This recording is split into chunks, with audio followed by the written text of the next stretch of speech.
loin du nid. À 15 ans, Malia voit son monde s'effondrer en une seule nuit. Lorsqu'elle apprend qu'elle est enceinte, son cœur s'emballe, non pas de joie, mais de peur. Samuel, le garçon avec qui elle a partagé cette erreur, ou cet amour, elle ne sait plus, refuse toute responsabilité. C'est pas mon problème, Malia, débrouille-toi.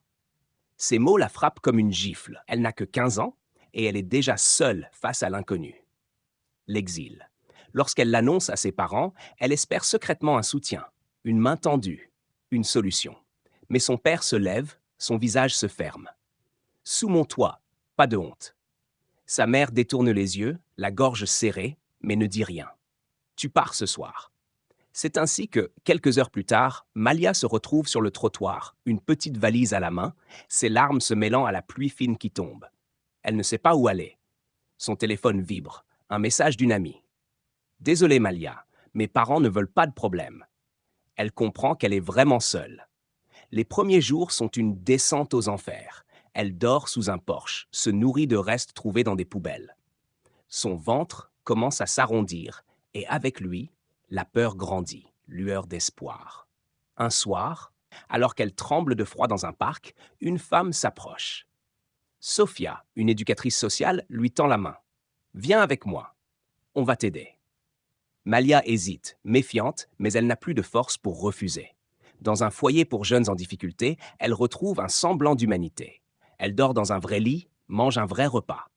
Sophia l'aide à se projeter dans l'avenir. Un petit boulot, des cours pour terminer son année scolaire. Petit à petit, elle reprend goût à la vie. Le combat d'une mère. Le jour où Elias naît, Malia sent une vague d'amour l'envahir. Elle le tient contre elle, le regarde. « Je te protégerai. Je te donnerai tout ce que je n'ai pas eu. » Mais la réalité la rattrape vite. Être mère à 16 ans, c'est se battre contre la fatigue, les regards des autres, la peur de l'échec. Les nuits blanches s'enchaînent entre les pleurs d'Elias et les cours à rattraper. Mais elle ne flanche pas.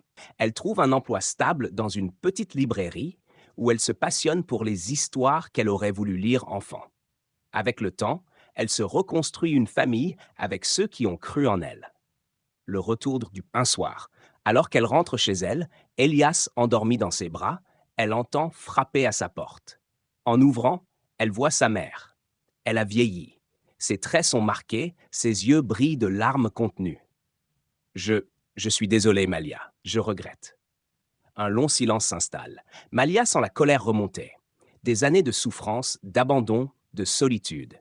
Mais en regardant Elias, elle comprend qu'elle est devenue quelqu'un d'autre